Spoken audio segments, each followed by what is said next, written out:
Como uma empresa de 80 anos se mantém produtiva, inovadora e humana? Quem respondeu essa pergunta para a gente aqui no IBFcast foi Andréa Gabriel, diretora de Administração e Finanças da Divisão de Comércio do Grupo Águia Branca, executiva que atua no grupo há mais de 3 décadas. Esteve comigo também nesse bate-papo Eric Alves, líder do Comitê Qualificado de Conteúdo de Empreendedorismo e Gestão do IBF Espírito Santo. Uma conversa sobre liderança, decisão e gestão em escala. Acompanhe com a gente.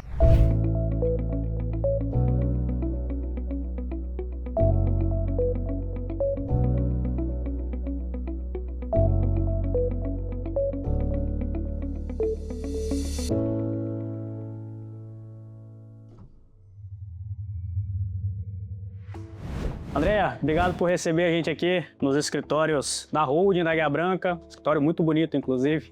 Sou eu quem agradece, Marcelo. É um prazer para nós receber vocês da equipe do IBF fazendo esse trabalho tão bacana de conhecer um pouquinho, da área de administração e finanças da empresa.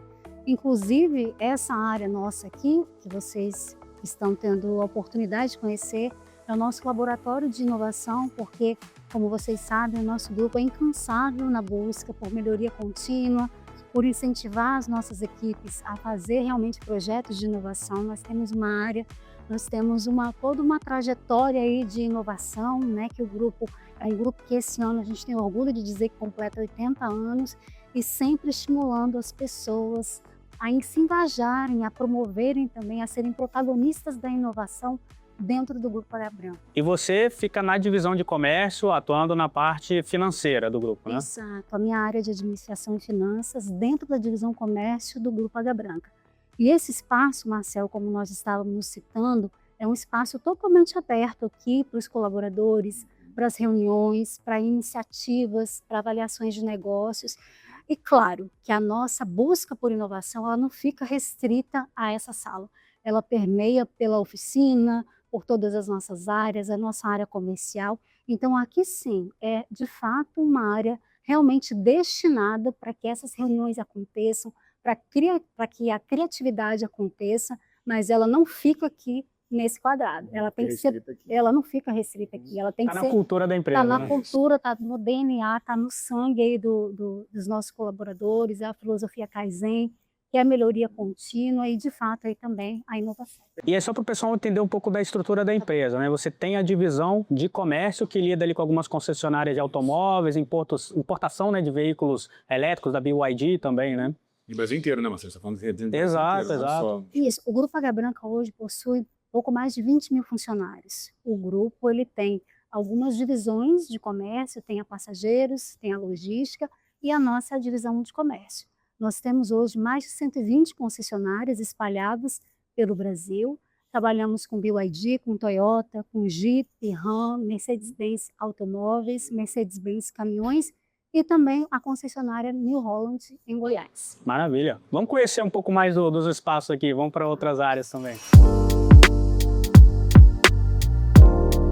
Bom, e aí você tem uns 30 anos de empresa, mais ou menos, tá? Uma caminhada longa, começou como estagiária, né? Exato, Marcelo. O grupo, eu sou, assim, super apaixonada pelo grupo, é um grupo que dá oportunidades. Eu comecei na empresa com 14 anos e sempre com a intenção mesmo de aprender. E logo quando eu assumi a minha primeira liderança, eu percebi que era muito mais do que isso, né? Então, quando a gente assume liderança, a gente vê que o impacto das decisões, das nossas decisões diárias, seja numa promoção de funcionário ou um feedback, isso é muito importante. Então, eu sempre tive total apoio da minha família. O grupo é realmente um grupo que dá oportunidade para quem valoriza a prata da casa. A gente tem várias histórias aqui dentro de pessoas que cresceram, que começaram como estagiária, e realmente é algo que me orgulha. Maravilha. Muito legal. E tem essa parte toda também, né, do legado da empresa, né?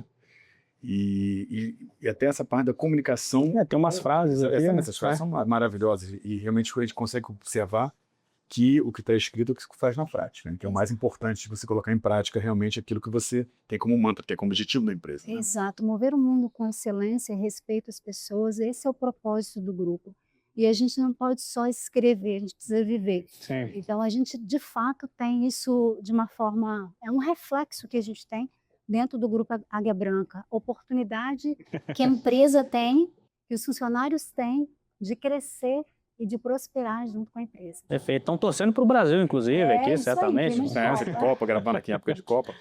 E tem até a parte do podcast mesmo, né? Que a gente Sim, comentou. Vocês têm um podcast verdade. interno, que não é interno, porque veio para todo mundo ver, contando um pouco desse legado, que até a palavra comentou anteriormente, dos funcionários da empresa como um todo, né? E até o próprio CEO que... Exato, foi uma iniciativa assim, brilhante do nosso CEO, Marcelo Tinti, sempre com esse engajamento das pessoas e como a empresa ela realmente valoriza a prata da casa, por que não fazer um podcast contando a história?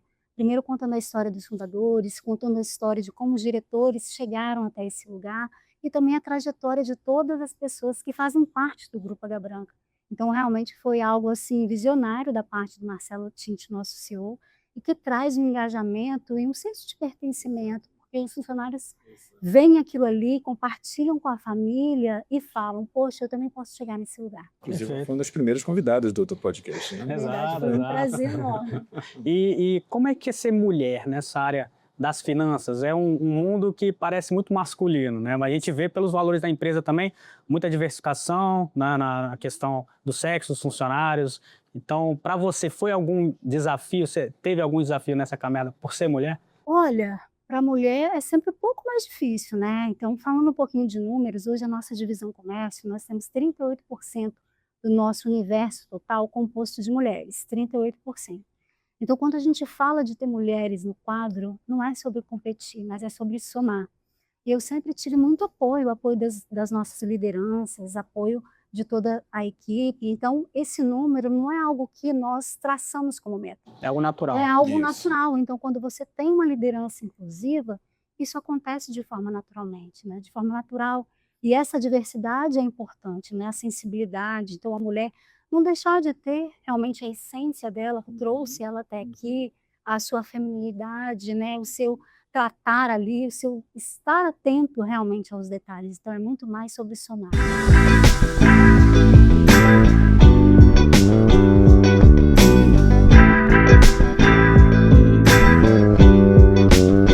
André, é interessante também a gente poder mencionar aqui, comentar, a gente veio da própria BYD, né? Dos carros elétricos, né?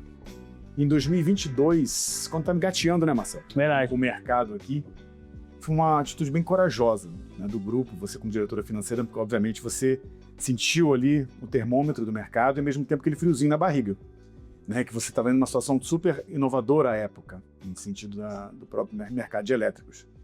O que aquele momento, aquela atitude, aquela decisão, até porque hoje em dia se fala de elétricos e híbridos, enfim, né? Sim, sim. A gente, já é uma realidade. Sim. Como é que você pode pontuar para a gente nesse sentido, aquela decisão super importante à época, para todo momento do grupo hoje, em termos de mercado no modo geral? Perfeito. Eu enfocaria, para além da coragem, uma visão de futuro.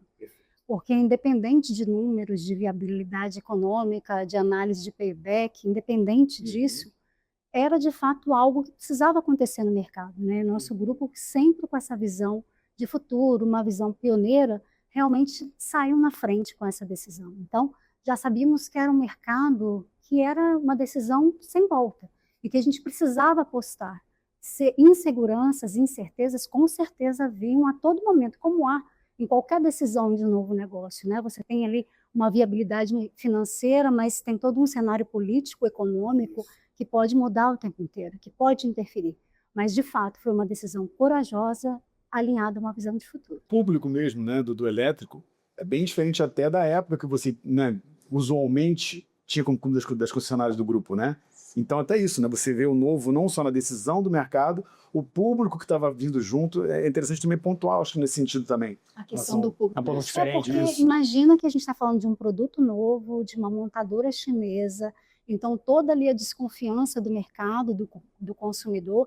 Então, aos poucos, a gente está trabalhando, estamos trabalhando, né? Conhecendo ali como é que é esse produto, como é que é esse mercado chinês, e a gente tem visto como a BYD tem batido recordes de vendas, o próprio Dolphin, né, Dolphin Mini tem batido recordes aí, consequentes, né, mensalmente ele tem batido recorde ali de vendas também, então, ou seja, o público ele tem aderido à confiança, porque ele viu que está dando certo.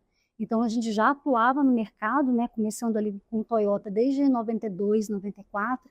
Então, a gente já tinha ali todo um público fiel à marca, a marca Toyota, que você já conhece, é uma marca japonesa, e agora lidando também com uma marca chinesa.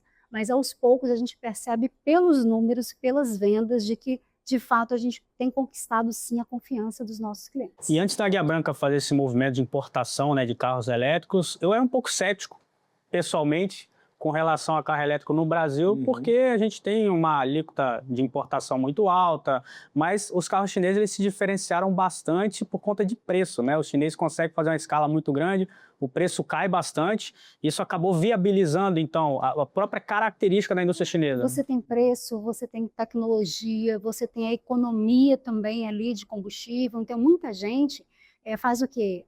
Compra o segundo carro da família, o carro do filho, talvez até para testar, né, esse novo modelo, depois gosta, se apaixona e começa a trocar também, então acaba sendo também uma viabilidade financeira, porque a gente está falando de veículos elétricos, então isso de fato tem mudado o mercado, a gente percebe, né, como dito anteriormente, como que os nossos clientes têm aderido à confiança dessa marca, da marca BYD.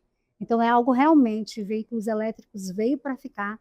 Foi uma aposta corajosa do nosso grupo, o Riegel sempre muito atento, muito corajoso, extremamente empreendedor, junto com o nosso conselho de administração, fez uma aposta que a gente considera assim, que é uma aposta acertada. E está dando muito certo, né? Está dando muito certo. A gente está aqui num painel muito bacana, inclusive, com os fundadores, seria isso? Isso, a gente tem aqui os fundadores, o nosso grupo, inclusive, esse ano, Marcel, é um ano muito especial, que ele completa 80 anos de história, 80 anos de crescimento, 80 anos de valorização, né? Mover o mundo com excelência e respeito às pessoas, é algo que está impregnado ali no DNA de cada colaborador e nas paredes também do nosso grupo, para que realmente todo esse legado dos fundadores permeie até as gerações, os executivos e cada funcionário.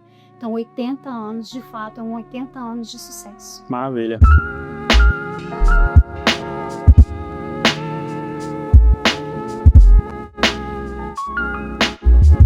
André, então, dando continuidade aqui, né, Marcelo? Falar um pouquinho de gestão de crise, que é importantíssimo em qualquer mercado, e a gente falando de Brasil, né? A gente tem que ter esse conhecimento bem forte de saber trabalhar isso, que é uma coisa que a gente tem quase que a certeza que de algum momento a gente vai passar. Então, nesse sentido, 14, 15, 16, não esquecemos também da pandemia, que é aí uma crise mundial, né, inesperada, digamos assim, também. Tem aquele cenário de previsibilidade que você consegue enxergar alguma coisa nesse sentido. O que você pode falar para a gente nessa situação específica dessa gestão de crise? Vou deixar depois você falar um pouco mais sobre a parte de mercado financeiro e tal, que você quer... Os impactos financeiros da crise, né? Mas esse início da gestão de crise como um todo, assim, na sua posição.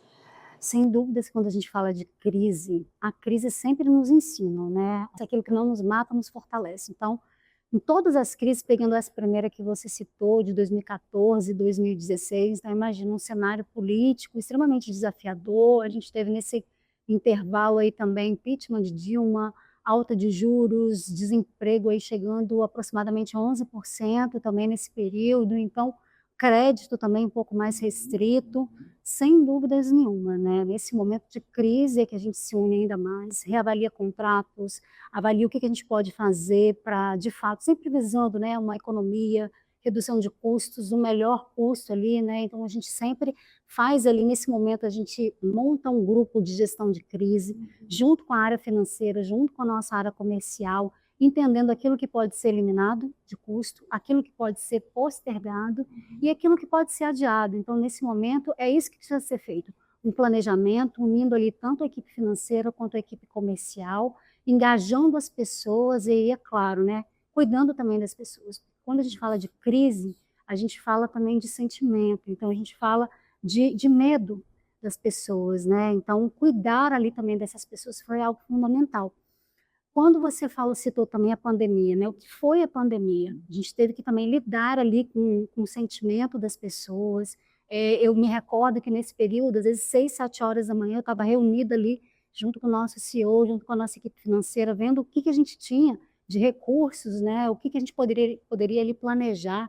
Então, foi até nesse momento que nós tivemos um marco aonde, desde a pandemia, nós unimos cada vez mais as forças da área administrativa com a área comercial, toda segunda-feira, religiosamente, desde essa época de pandemia, que foi um aprendizado, que foi um legado que perpetua até hoje. Nós fazemos uma reunião estratégica de eficiência financeira, de análise de vendas, de análise de mercado, toda segunda-feira, junto com o nosso CEO, Marcelo Tinte, junto com os nossos diretores comerciais, comigo e também com o nosso head de controladoria e nosso gerente financeiro, avaliando ali como que estão as vendas, porque a gente pode esperar chegar ao final do mês para saber como é que está os recursos, senão a gente precisa de ter previsibilidade. Então, essa união da área administrativa junto com a área comercial, que se deu desde a época da pandemia, isso uniu forças, isso trouxe para nós aprendizados, tanto do comercial com o financeiro, do financeiro junto com o comercial, e ali juntos a gente cuidou das pessoas, cuidamos das pessoas e também avaliamos ali o que a gente poderia cortar para que a gente sobrevivesse e sobrevivesse mais forte. E voltando ainda na crise que você citou, de 2014, 2016, ali também a gente teve um grande marco, que foi a criação do nosso comitê financeiro. A gente tem hoje o Décio, que é o nosso VP de Inovação e Finanças, né, do nosso grupo, o Décio Kepp, e muito estimulado por ele. Nós criamos ali um comitê, ele se reúne trimestralmente, desde lá para cá. Para quê? Para que a gente possa ter um planejamento financeiro. A gente faz o nosso orçamento financeiro e a cada 3 meses a gente revisita esse orçamento financeiro. Para quê? Para que a gente consiga cada vez mais ter captações melhores, captações com a força do grupo. A gente tem aqui na holding o Gilberto, que é o nosso diretor financeiro da holding também, junto com a sua equipe também extremamente competente, aonde nós avaliamos qual é a necessidade e entregamos para que ele possa fazer as melhores negociações com bancos. Então, falando de aprendizado, as crises nos ensinam muito. E uma dessas oportunidades de aprendizado foi esse. Então, esse comitê ele permanece até hoje. A gente tem toda uma organização olhando para trás, o para frente e os próximos anos também.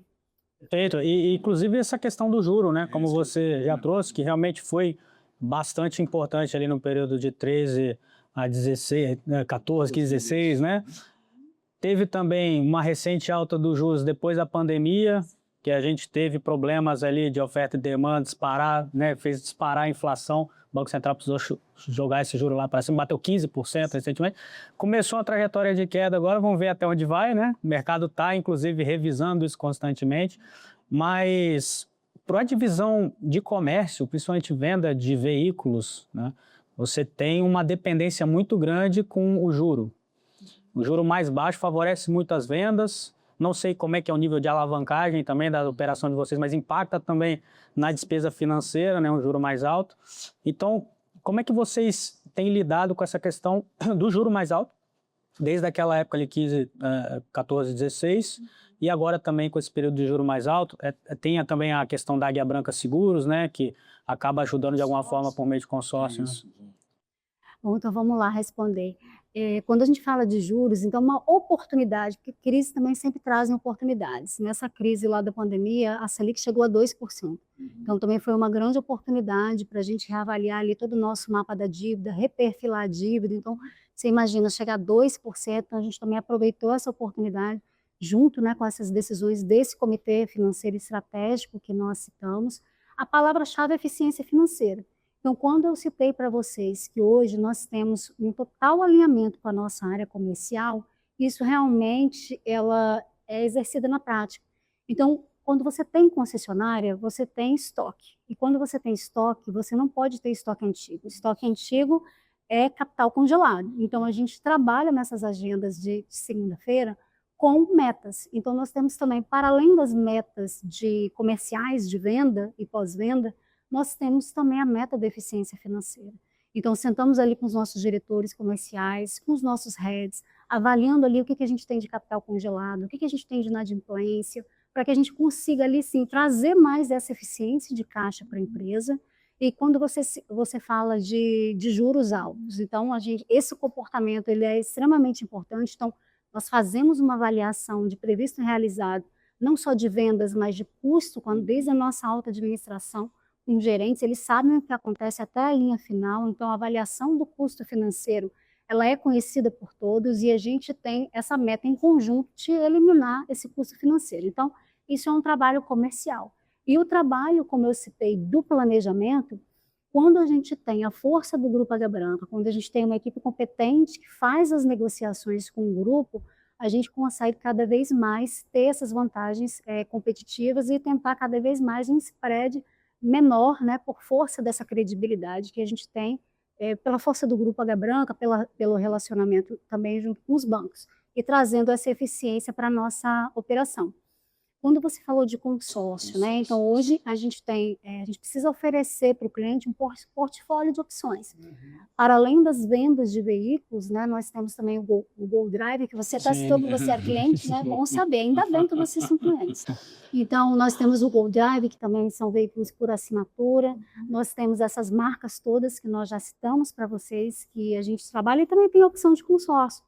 Então, de fato, o juros está alto. Começou aí com a Selic de 15, hoje está aí 14, 14,25. Tem até uma expectativa de chegar a 12 ainda até o final do ano. Vamos ver também, né? Porque a gente está num cenário também de eleição político. Vamos entender. Então, temos também a opção de consórcio. Então, a gente precisa saber trabalhar dentro de todo esse mercado que a gente atua também, né? Então, a gente tem uma área hoje também de vendas de consórcios, de financiamento, de seguro, no qual também é trabalhado isso. Então, ok, a taxa está alta dos juros, agora não dá para você ter essa opção, mas a gente também tem e oferece também aí essa opção de consórcio.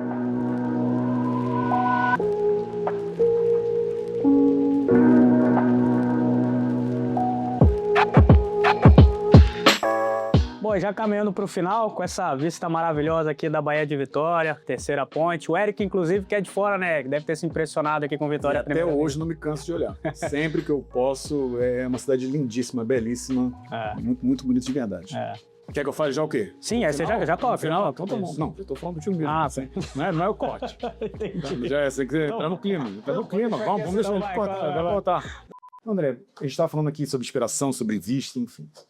É importante demais destacar a parte de equilíbrio e legado, né? E a gente comenta muito sobre as posições de liderança. Até a gente comentou no comecinho, né, na nossa conversa aqui, sobre o protagonismo feminino. E além da sua posição, de todo esse destaque que você tem, que você merece por todo esse destaque, parabéns. Se pudermos situar um exemplo bem específico, que eu acho que cabe bem na nossa conversa aqui, né, Marcelo? Sim. Sobre a tua ida para o Japão, né, nas nossas pesquisas, enfim, a gente conversa tudo, com 5 meses de amamentação. O que você pode falar, né? Porque tem muito esse público feminino, a gente tem essa vontade de mostrar mesmo para as mulheres posições importantes de destaque, pessoas que merecem estar onde estão, como você. O que você poderia passar para essas mulheres, enfim, por geral também, no modo geral, essas decisões nesses momentos que você tem próprios familiares ali, como é que você conseguiu? E mais, o que essa decisão impactou até na sua carreira como um todo? Olha, essa pergunta mexe comigo, né? Porque quando a gente fala de família, sempre realmente vem ali, né, uma emoção grande. De fato, deixar a Alice com 4 meses, 5 meses, né, ir para o Japão foi uma oportunidade maravilhosa que eu tive. E, invariavelmente, esse sentimento de culpa, né, para as mulheres, como eu citei no início, acaba sendo um pouco mais difícil, um pouco mais complexo, porque nós não queremos deixar nenhum pratinho cair. E às vezes cai, e está tudo bem também. Então, a gente quer ser excelente naquilo que a gente faz como esposa, como mãe, como profissional. Então, isso para a gente, nós temos uma carga mais pesada. Mas todas as vezes que esse sentimento de culpa veio ou vem, porque é inevitável, né? Não só porque os filhos já cresceram, ele não vem, isso acaba acontecendo, é mais como a gente lida com isso. E é mais em saber que hoje essa decisão ela foi uma decisão acertada, porque hoje os meus filhos olham para mim, vem um sentimento de orgulho. Meu marido sempre foi um super parceiro, então, com quem você casa também, o seu parceiro, parceira de vida, é algo muito importante também, porque essa jornada e essa construção profissional é algo que precisa realmente do apoio familiar, principalmente para as mulheres. Então, quando aquele sentimento de culpa veio, por estar deixando ali a minha filha, eu tive muito apoio. E apoio em dizer assim, olha, ela vai crescer, e ela vai se orgulhar, porque na verdade com os 5 meses quem fica mais assim somos nós, né, são as mulheres, porque ela estava bem, estava em casa, estava com uma rede de apoio. Então a dica que eu dou para as mulheres é: tenham coragem de assumir, a gente dá conta.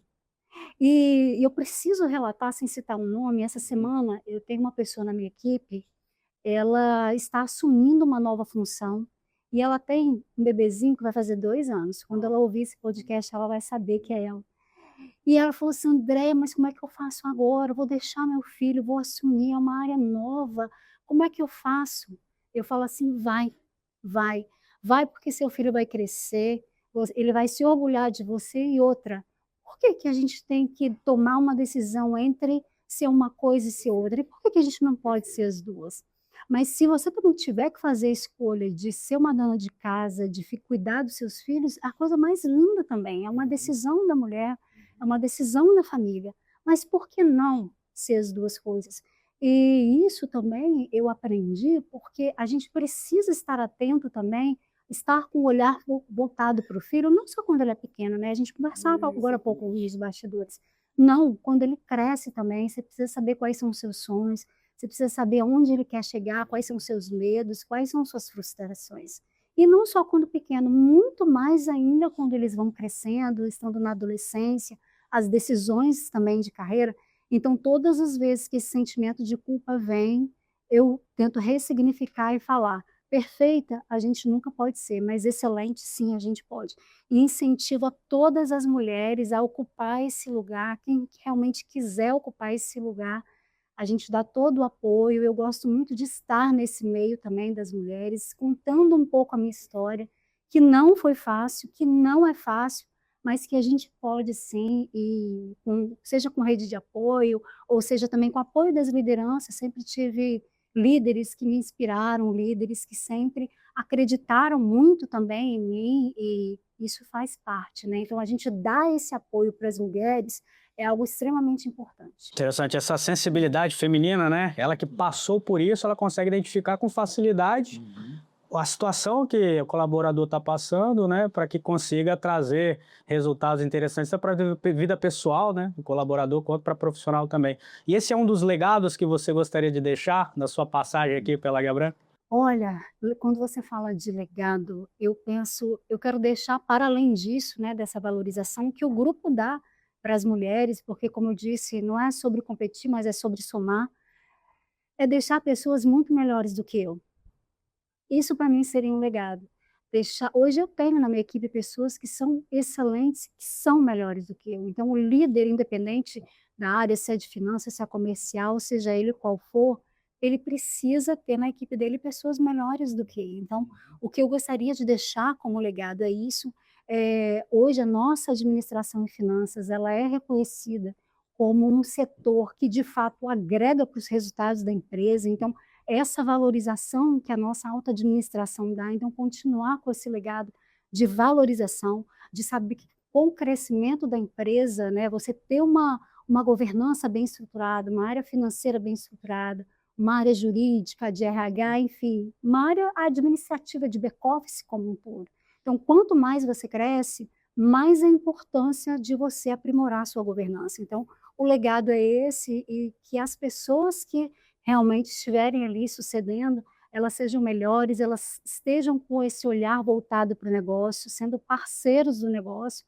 A nossa área fala muito isso, que nós queremos ser parceiros do negócio, entender a necessidade e a realidade e trabalhar com produtividade, né. A nossa área trabalha muito com isso, com excelência operacional, com produtividade, então esse é o nosso legado. Perfeito, inclusive produtividade é o tema desse ano do IBF, né? Verdade. E até caminhando para o final aqui, falando uma mensagem justamente para os empresários que estão acompanhando a gente, pessoas que são eu presa muitas das vezes, né, que acabam atuando em todas as frentes, ou CFO de grandes empresas também. Qual mensagem você traria para que essa pessoa consiga aumentar a produtividade dela, da equipe dela, sem muita necessidade de dispêndio financeiro, algo nesse sentido? Olha, eu gosto muito de falar do básico bem feito.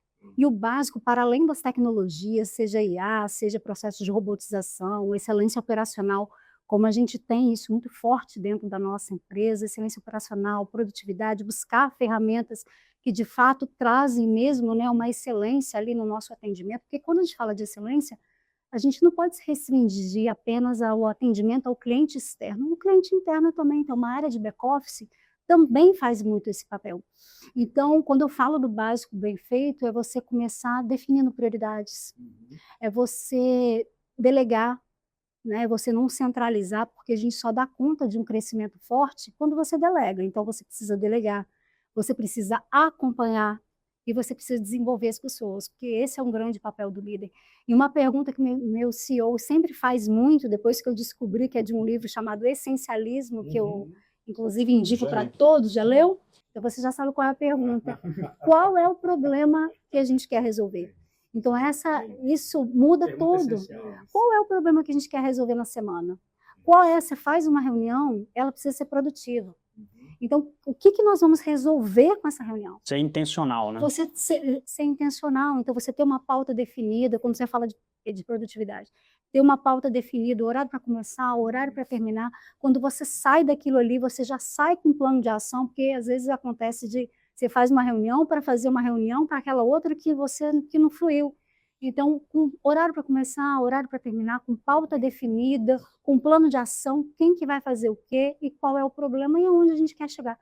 Parece que é algo extraordinário, é fazer o básico bem feito. E depois, é claro, né, com o apoio das tecnologias, de IA, e aí a gente vai realmente ali agilizando e tendo cada vez mais produtividade no nosso trabalho. Maravilha, Andréia. Obrigado. Nem pelo bate-papo, né? Pela aula, né? Falando aqui pra gente. Maravilhoso. Eu tenho certeza que foi muito produtivo também o pessoal que está acompanhando de casa. Eric, obrigado mais uma vez, amigo. Você, meu amigo. Sempre junto. Precisar. Perfeito. Eu que agradeço. Obrigada. Parabéns pela iniciativa do IBEF. Estar com vocês foi um aprendizado também. Me coloco à disposição. Foi um prazer contar um pouquinho para vocês da minha história, principalmente desse grupo tão excelente que completa 80 anos e que é de fato um grupo extremamente representativo, não só para o estado do Espírito Santo, mas como para todo o Brasil. Muito obrigada. É isso mesmo, a gente que agradece. Obrigado. Pessoal que está aí de casa, siga a gente também no IBEF Espírito Santo no Instagram. Grande abraço. Esse podcast tem o apoio dos mantenedores do IBEF Espírito Santo, sendo eles Categoria Diamante, ArcelorMittal, Apex, Banestes, Cezam, Coabriel, Focap Business School, Med Senior, Cicobi e Vale. Categoria Master, Futuro Apex. Categoria Sênior, Almeida e Pandolfo D'Amico Advogados, Beta Rede, da Luz Risk Nemer Advogados Associados, Trupa Expertise e Muda 365. Categoria Pleno, Bianco Gres, ChatX, Finamore Simone, Global Cis, Gran Torto, Grupo Estel, Machado Mazei e Pinho Advogados, Terra Casilha Armazém Gerais e Time Now. Mídias parceiras, Rede Tribuna, Grupo Sim, Rede Gazeta, Rede Vitória e Rede TVS. Apoiadores, Ativação, Fervo Digital e Cato, Consultoria e Treinamento.